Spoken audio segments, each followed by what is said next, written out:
Je te souhaite la bienvenue. Aujourd'hui, je suis dans le studio de Lorenzo Pancino. Ah. Lorenzo qui me reçoit dans son studio et pour quelque chose de très particulier parce qu'on va se dire, bah, tiens, mais qu'est-ce qu'il fait Siegfried dans un studio vidéo alors qu'on parle de haut potentiel, on parle de développement, on parle de psychologie.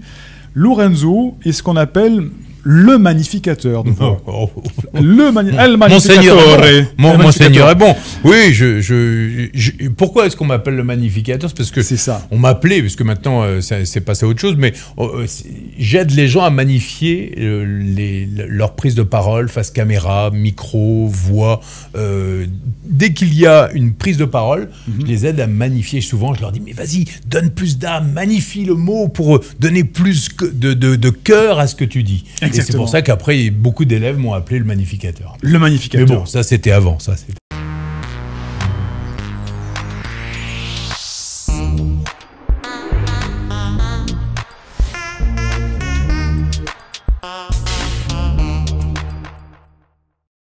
Donc, Lorenzo, est-ce que tu peux nous faire quelques voix pour... Alors, fermez les yeux. Ouais. Vous fermez les yeux.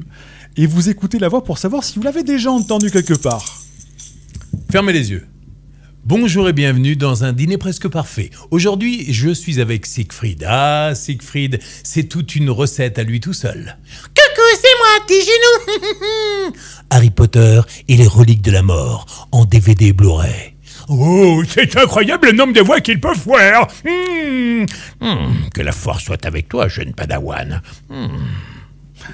Magnifique, magnifique. C'est Lorenzo, il y a une vidéo qu'on va mettre dessous, je crois que c'est les 109 voix de Lorenzo. Voix, ouais. Une vidéo où Lorenzo fait 109 voix, comme ça, enchaînées.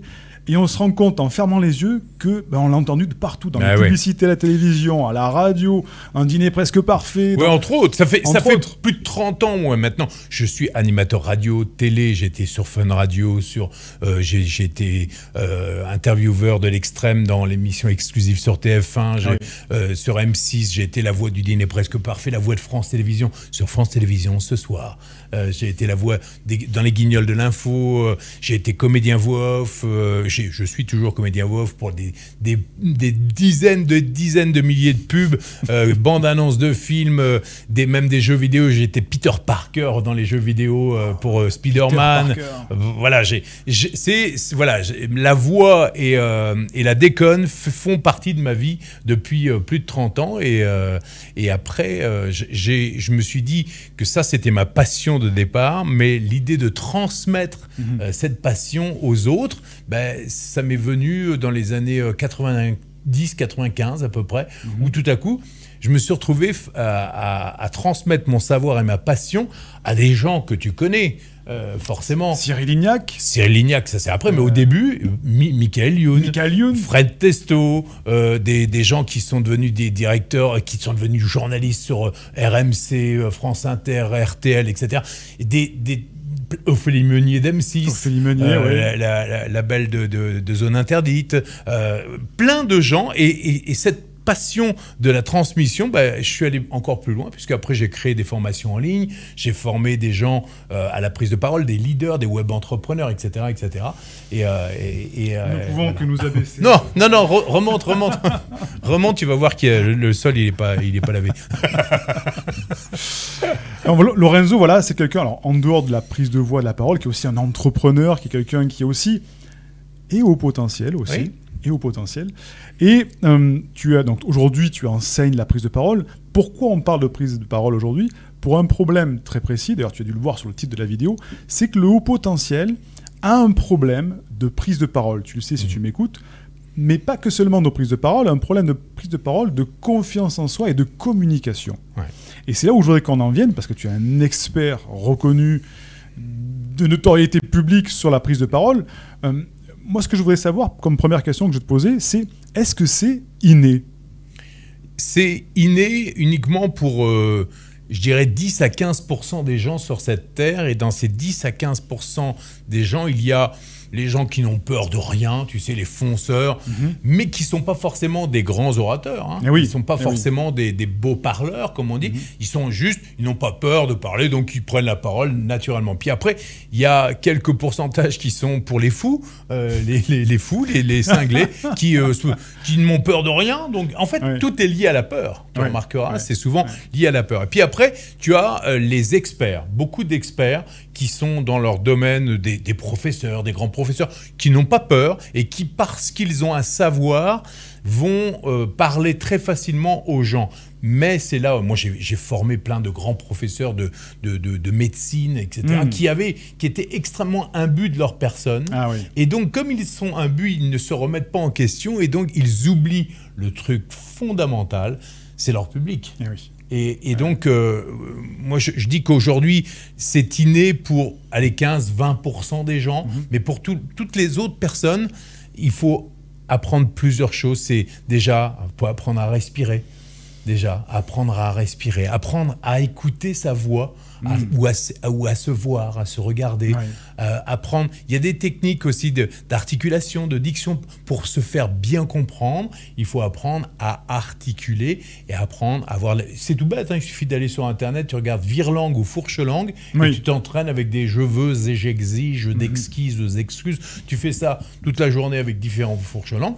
Tout doucement, apprendre à parler lentement ou à parler plus fort ou plus rapidement et ça avec une dextérité et s'entraîner à le faire mais en s'amusant parce que ma clé à moi c'est surtout que ça ne devienne pas chiant.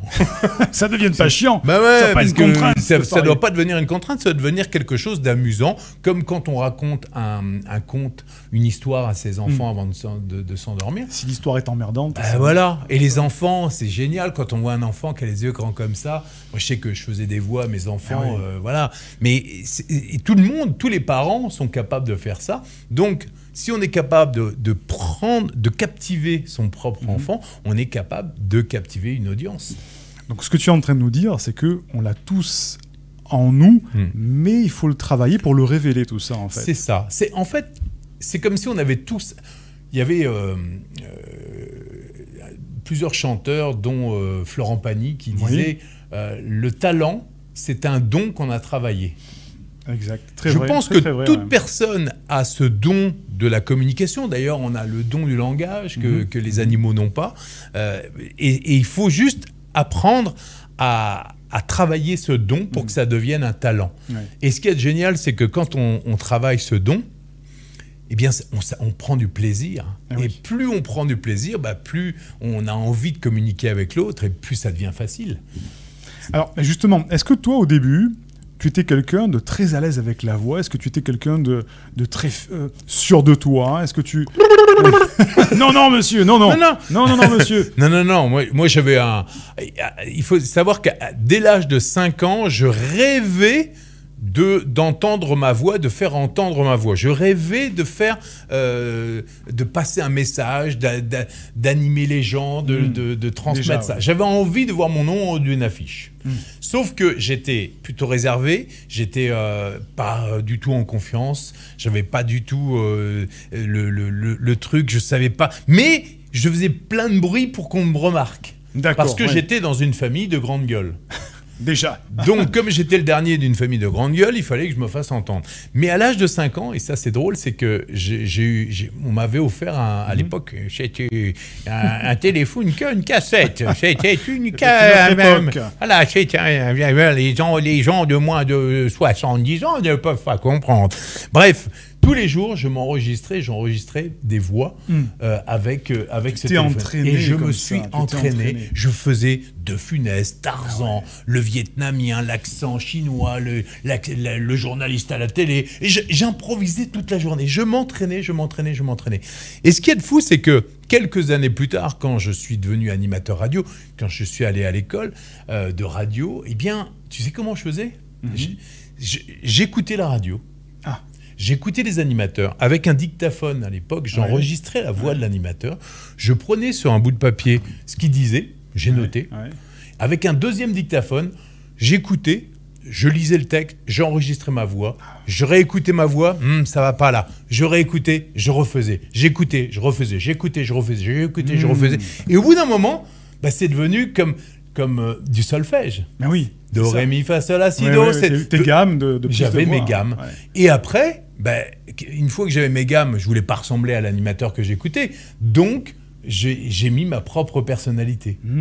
Et ce qui est de fou, c'est qu'aujourd'hui, dans mes méthodes, que ce soit les méthodes pour enseigner la voix off, l'animation radio, ou la prise de parole face caméra, micro ou public, j'enseigne la même méthode, qui est la méthode de ce qu'on appelle le mimétisme vocal. C'est-à-dire qu'on répète, parce que si par exemple, tu regardes ton audience et que tu lui dis, vas-y, raconte-moi un conte. La plupart des gens vont faire un peu de manière timide. Il était une fois l'histoire d'un petit lapin, tu vois. Mais si tu lui dis, vas-y, ouvre-toi, ouvre déjà ta posture. Oui, la posture. Ouvre déjà, lâche le ventre. Au lieu d'être comme ça, redresse-toi pour montrer tes pecs ou tes seins, tu vois, montre que tu es fier.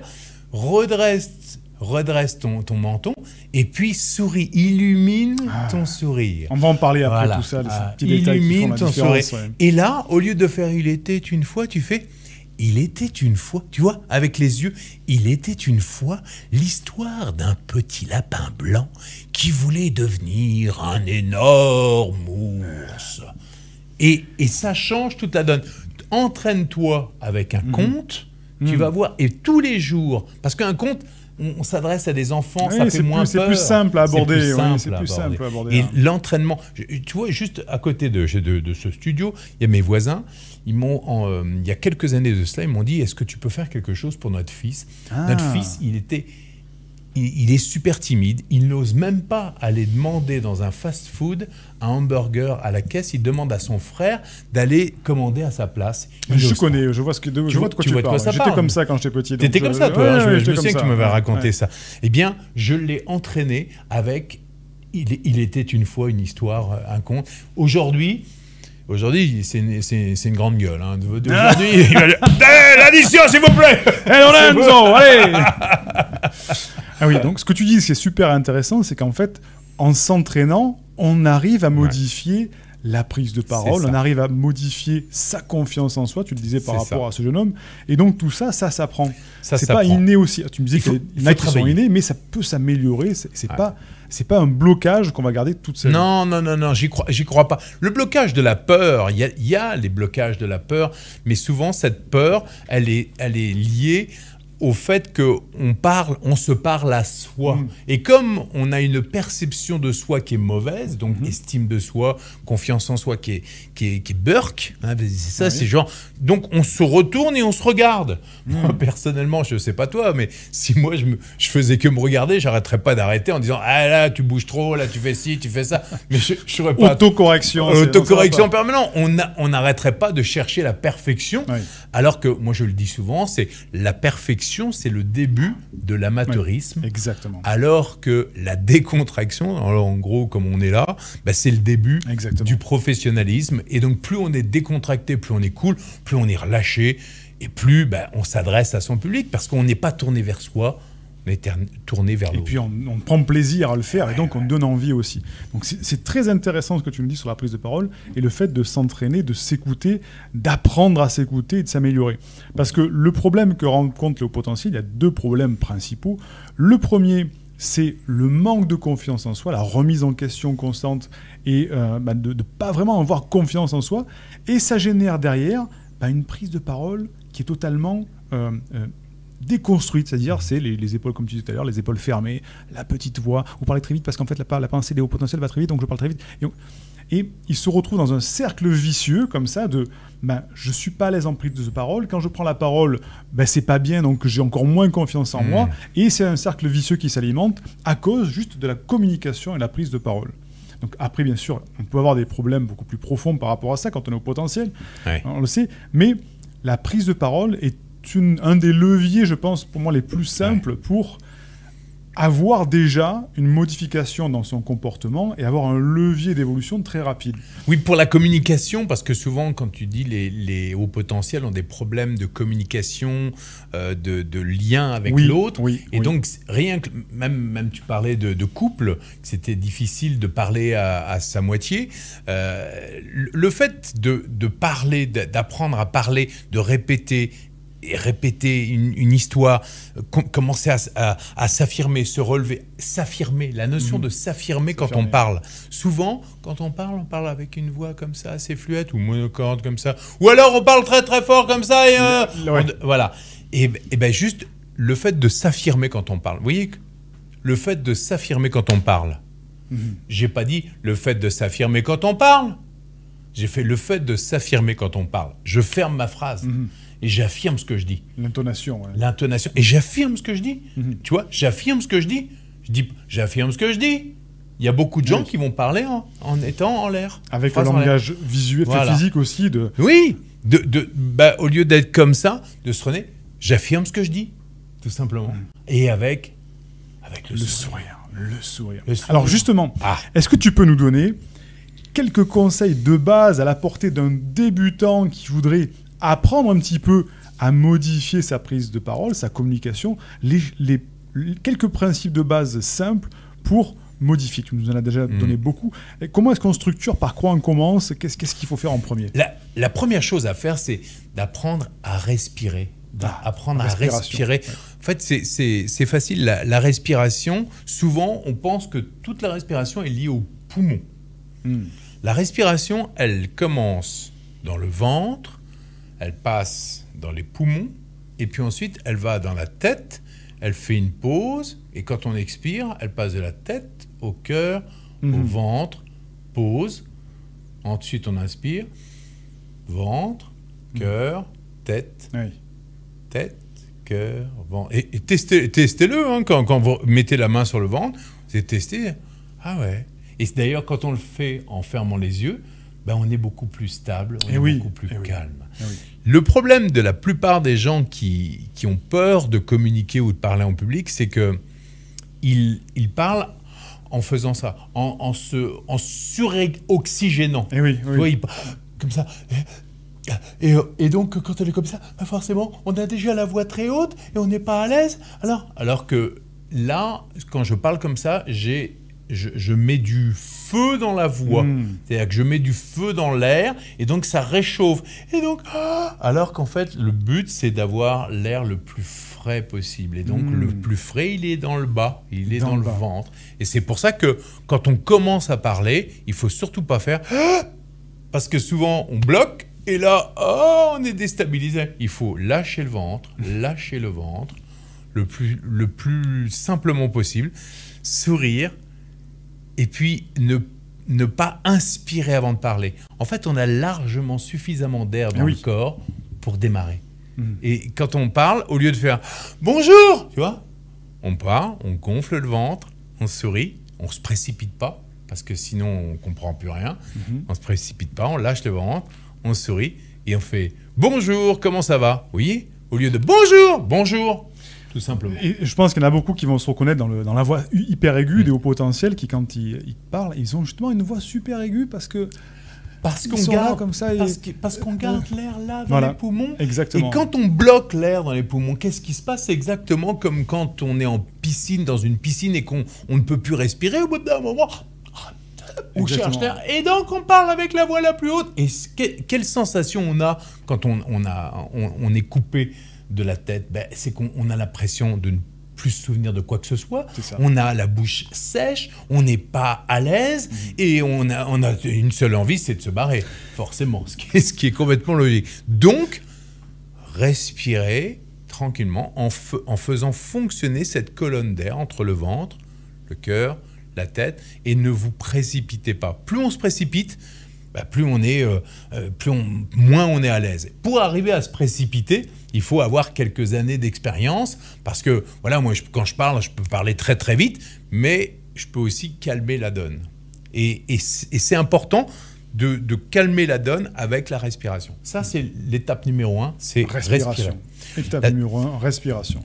L'étape numéro 2, c'est l'écoute ou la vision de soi. Ah oui, oui. L'écoute, c'est pour gagner en confiance. C'est à force. La respiration, c'est pour devenir plus serein, pour se libérer, pour lâcher prise, d'accord? Un truc que je peux te donner comme ça pour démarrer, même si c'est pas simple pour certains, c'est juste se marrer. Ah, rigoler. Exercice très très très difficile pour beaucoup de personnes. Oui. Ouais. Mais regarde, si tu te marres pas naturellement, parce que c'est pas facile, tu vas d'arriver à faire ça. Mais si tu n'y arrives pas, tu mets ta main sur le ventre et tu fermes les yeux et tu te souviens d'une histoire ou d'un moment qui t'a fait marrer. Ou sourire. Même si c'est sourire, c'est... T'es pas obligé d'éclater de rire. Oui, bien sûr. Si, au début, l'essentiel, c'est d'avoir le ventre qui fait... Voilà, c'est ça. Et plus ça va venir, plus tu le fais un peu tous les jours. Et ça permet de relâcher aussi le diaphragne, ça permet de se relâcher, de libérer de l'endorphine. Voilà, le visage est plus épanoui, le visage est plus... tout est plus positif. Voilà. Et on n'est plus en train de se regarder, on est dans on est dans le partage de cœur à cœur, tout simplement. Donc, ça, lâcher prise. Autre truc de lâcher prise, tout simple, c'est... Les grimaces, les grimaces. Essayez de parler comme ça, par exemple. Bonjour, je m'appelle votre prénom. C'est ridicule, hein. Mais c'est pas grave. Hein. Tu verras que le ridicule ne tue pas, justement. Oui, ça c'est clair. Ouais. Sinon, je serais mort depuis longtemps. Ouais. Donc, ça, c'est un exercice tout simple qui te permettra pour vraiment démarrer. Accepte de te regarder dans un miroir, de respirer, de te faire des grimaces, de t'amuser.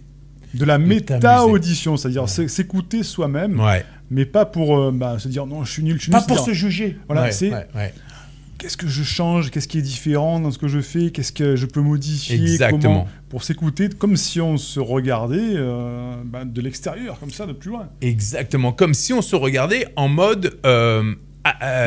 auto-coaching et évaluation. Et je vais te donner 2-3 petites clés pour savoir si tu progresses. Parce qu'une fois que tu as appris à respirer, que tu sais t'écouter, en t'écoutant, tu vas te présenter tout simplement. Bonjour, je m'appelle un tel, je suis mon métier, j'habite à machin. Tu fais une petite phrase toute simple et tu t'enregistres avec ton smartphone. Et là, tout simplement le test du répondeur téléphonique. Tu vois, bonjour, je ne suis pas là pour le moment. Puis souvent, il y a des gens qui détestent leur voix quand ils écoutent leur... C'est le cas de la plupart des personnes. La plupart des gens. Moi, personnellement, je détestais ma voix au début. Aujourd'hui, je prends presque plaisir à écouter ma voix quand Moi, je me supporte plus, je te préviens. Tu te supportes plus. Je me supporte plus. J'en suis pas encore arrivé là, à ce niveau de perfectionnement. Moi, je me supporte plus, je m'entends partout, j'en peux plus. Quand je m'entends, je dis « Ah, tais-toi !» T'as dépassé le stade où tu te supportes plus. Ça y est. Au milieu, tu te supportes, mais après, c'est mort, tu ne supporteras plus. Profite du stade du milieu. Mais avant d'en arriver là, je te promets que tu vas passer par une longue phase de « je me kiffe ». C'est important. Donc, dans l'écoute, c'est quand tu te réécoutes, pense, est-ce que tu souris déjà? Est-ce que tu souris pas comme ça? C'est est-ce que tu souris à ton audience? Est-ce que tu es enthousiaste? Et est-ce que tu es convaincu que ce que tu dis au moment où tu le dis est la chose la plus importante au monde? C'est-à-dire que si tu n'es pas, si tu parles de ce stylo et que tu dis c'est vraiment un stylo super, on va pas te croire tout à l'heure. On parle de la conviction, c'est si tu n'es pas convaincu que ton stylo est le meilleur du monde, la personne en face qui va t'écouter ne va pas y croire. Donc voilà, sois convaincu. Et puis, est-ce que tu te parles à toi ou est-ce que tu parles à ton audience? Si déjà tu réponds à ces questions-là, déjà tu vas voir comment tu vas progresser. Prise de conscience sur le fait, voilà, tu l'as bien dit, est-ce que je me parle à moi ou est-ce que je parle aux autres? Et quand tu veux dire je me parle à moi, ça veut dire quoi? Ça veut dire... quand je me parle à moi, c'est-à-dire en gros je me regarde en train de parler, donc forcément quand on se regarde parler, on n'est pas dans le moment présent, puisqu'on est en décalage. Donc on est toujours en train de se juger, et donc comme on se juge, on n'est pas bon. Donc, puisqu'on n'est pas naturel, on n'est pas authentique, donc on n'est pas tourné vers l'autre, tout simplement. Et voilà. Donc ça, respiration, écoute. La troisième chose importante, c'est la diction et l'articulation. Important ça aussi. Ouais. La diction, la manière dont on va articuler pour ne pas avoir les mots, les fins de phrases qui chutent. Parce que l'articulation, la diction, c'est pour se faire bien comprendre. Et se faire bien comprendre quand on est HPE ou HPI, souvent on a du mal. Très problématique, où ça va très vite. Voilà, très vite. Ça va très petit. Donc, ou très doucement, voilà. Et les lèvres qui bougent à peine. Oui, en fait, moi, ça va très bien. Articuler. Voilà, A-E-I-O-U. Un exercice tout simple avec le A-E-I-O-U. A-E-I-O-U.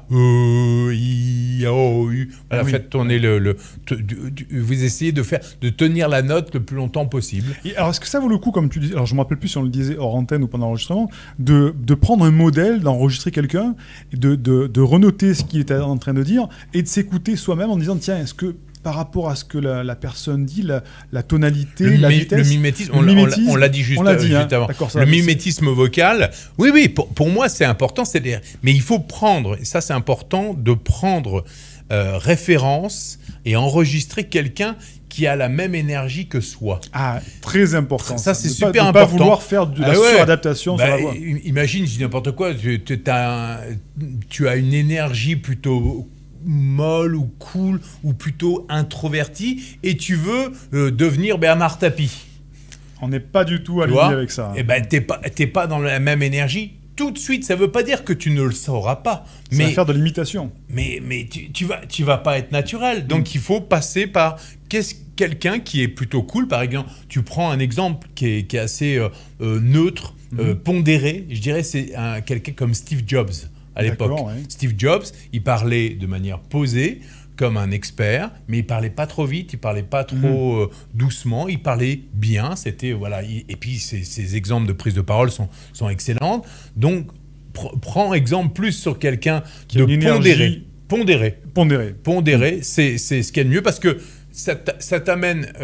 Si tu es par exemple mou, ça t'amène au-dessus. Puis si tu es trop, ça t'amène en dessous. Bien sûr. Et donc, ça te met le juste milieu. Et pas besoin de le faire avec des outils ultra sophistiqués. On prend le smartphone, comme tu l'as dit tout à l'heure, on prend un smartphone, il y a le mode enregistré, le dictaphone. Pas besoin de se dire, il faut un micro professionnel, il faut un truc pour m'écouter, etc. Tout ça. Le smartphone, on s'enregistre comme ça, on s'écoute, et ça suffit largement. Donc, il ne faut pas attendre la version parfaite. Je mets en studio pour voir si ma voix... Il n'y a pas besoin, juste un dictaphone, poum, et ça suffit amplement. On s'enregistre maintenant, en plus, avec tous les outils qu'on a sur les smartphones. C'est super simple. Non. Il n'y a pas besoin d'un super son au départ.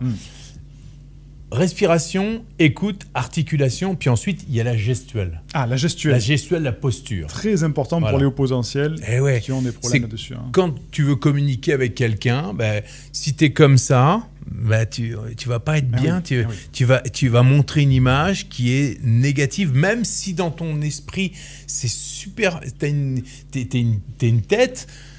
si tu montres ça, tu vas montrer une image négative. Et il faut juste, tu lâches le ventre, tu redresses les épaules, tu te redresses un peu, et puis souris tout simplement. Et lâche le ventre. Plutôt que de serrer, lâche le ventre. Décontraction le plus possible. Ça, c'est la gestuelle. Et puis les gestuelles, au lieu de parler avec les bras ballants, comme ça, devant dans le corps, souvent, tu as remarqué qu'il y a beaucoup de gens figés comme ça. Fais vivre ton corps. Et mets tes mains devant, au niveau du nombril. Tout simplement, si tu es devant une table, tu restes comme ça. Mais si tu parles à des gens, mets tes mains devant, comme ça.